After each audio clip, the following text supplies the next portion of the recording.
Hey guys, welcome back. So the most recent run of Thor has been mind-blowing isn't even the word. And with everything going on in Marvel Legacy, telling a story by giving us a piece of the beginning, a piece of the middle, and then a piece of the end, although it be an unconventional method, so far I gotta say, I have no complaints, and I've been looking for them. And so now in this video, I want to talk about a run-in that we knew was coming, and that's King Thor versus Old Man Phoenix. So now if you're new to the channel, be sure to subscribe to catch the spills every week, and don't forget to hit that bell up top so we can squad up in the comments for the first hour. Alright, so for anybody who's just completely brand new and just oblivious to any of Jason Aaron's previous work, Thor God of Thunder is just one of those runs that you just got to read. Because not only is it good storytelling, but it'll also give you a better picture of this landscape that takes place eons in the future. And so to help you guys stitch together how this is taking place, when this is taking place, and why this is taking place, I want to do a run through of the events leading up to it, and that way hopefully you guys have a better idea of how this is not so random. And a lot of this we've talked about before, so I won't spend too much time inside of the minor details, but instead we'll do just a highlight reel, if you will. Alright, so in Jason Aaron's God of Thunder, we constantly jump back and forth from present day into your eons into the future, where we saw much destruction between the Earth and Asgard, some pertaining to the story and some for what's to come. But at this point in the future, you have King Thor, who's way more powerful at this point, but he's also been through a lot and he's missing a few appendages. And with him at this time, you have his granddaughters, Frigg,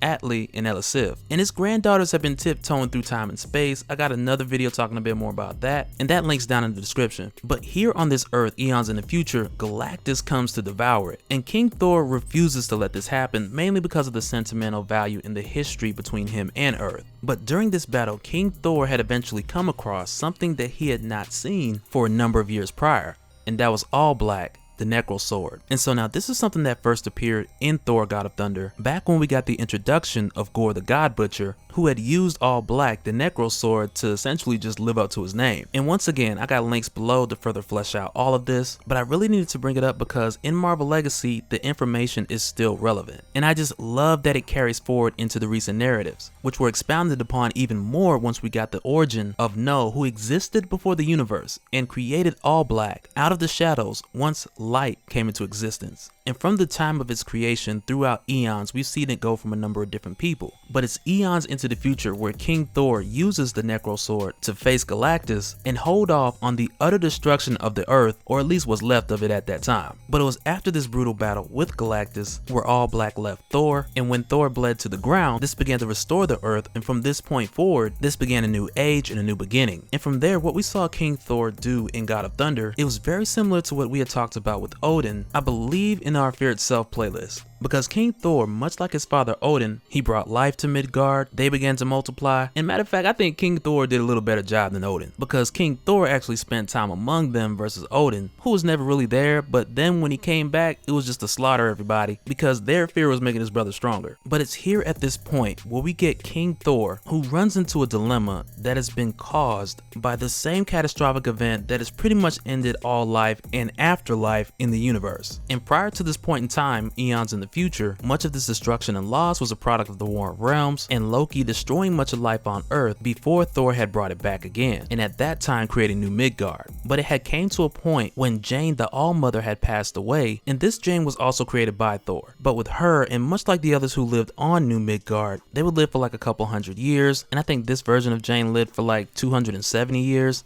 Then they would perish, but because of the destruction of the other realms, after they perished, they would have nowhere to go. And so this opened up a new dilemma for King Thor, and this led him to investigate and somehow figure out a solution to this problem. And so as a result, King Thor sends his hammer throughout the far reaches of the universe, looking for some type of answer to this dilemma. And when his hammer returns, his granddaughters kind of figure they assume they know what's happening, but King Thor doesn't really respond. He's just like, I have to go, because the information he has received back, he has to go see for himself, which happens to be on the far side of the universe. And of course, as you guys know, this is the point when he goes out to explore and he runs into Old Man Phoenix. And if you guys remember, when we first got the teaser of Old Man Phoenix having his run-in with King Thor, one of my first guesses at the time was that Thor, who was an old friend of Logan's, would see Logan with the Phoenix Force, and my prediction was the first thing that he would ask him would be to help him restore the afterlife. Because after the War of Realms, in which Loki destroyed Earth,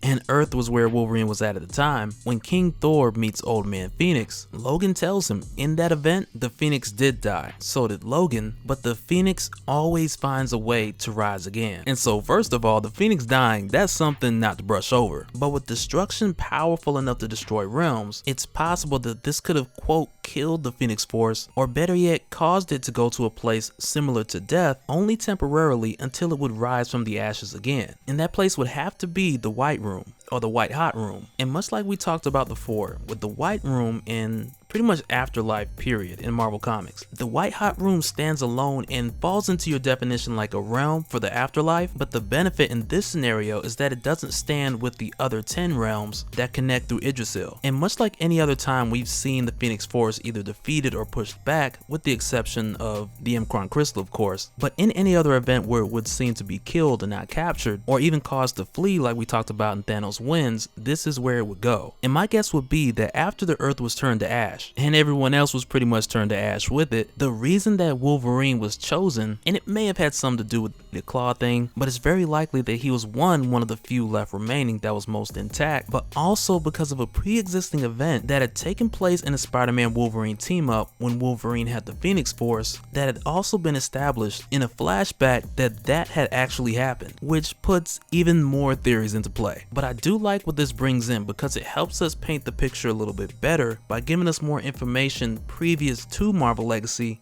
that just helps flesh out the timeline and let us know what did and what didn't go down. But much like I predicted, when King Thor sees Wolverine here and he proposes the idea of them working together, and in Thor's words, restoring the heavens, which makes it pretty clear that he wants to figure out a new solution for the afterlife for those who pass after leaving New Midgard, and possibly helping to restore life further out in the universe. But when he proposes this idea, Old Man Phoenix is not feeling it and he goes for the kill. And for the most part, from the words of Old Man Phoenix, it kind of goes back and forth from sounding like Logan to sounding like the Phoenix Force itself. Because to me, the Logan side is what we hear when he calls himself the Space Ronin. But on the other hand, much like what we saw in the Spider-Man Wolverine team up, which at that point it sounded like all Phoenix, to where the Phoenix Force is like destroy the universe, everything must die, and for the most part just keeps it pretty simple like that. But at this point, with Logan even going by the name Old Man Phoenix, and on top of that being angry with Thor, telling him that he should have just left it dead. He should have just left Midgard dead, which on the flip side is clearly a motivation that the Phoenix Force would want. And because Old Man Phoenix at this point has just been going throughout space destroying anything that was left, hence the name Space Ronin, or more so the comparison to Space Ronin, from that perspective he just sees Thor as an obstacle, getting in his way and keeping the universe from becoming completely nothing. And I gotta say, the fight between these two, like there's at least 6 moves that they do that'll have you like, oh, that's what we doing. One of which with Old Man Phoenix almost taking King Thor's other eye, and the other is King Thor pulling his hammer through the chest of Old Man Phoenix. And that's just 2 out of many more. But I can't front, like that had me like, how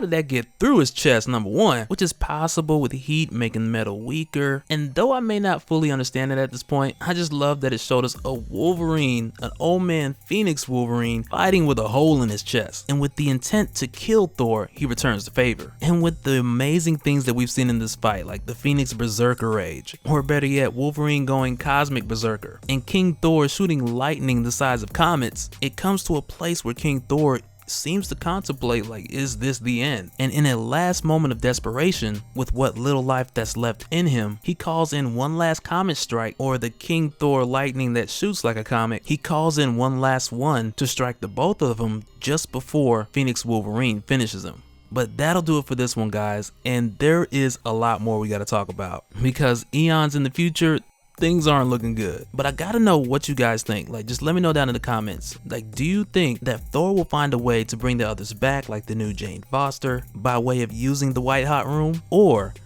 and stay with me on this one, Or do you see a way where if Old Man Phoenix were to cooperate and Old Man Phoenix were to become the king of this new realm, the realm of the dead? And don't even get me started with the whole Spirits of Vengeance thing. But let me know what you think of the idea of Wolverine being the king of his own realm. But let me know down in the comments and we'll do it again on the next one.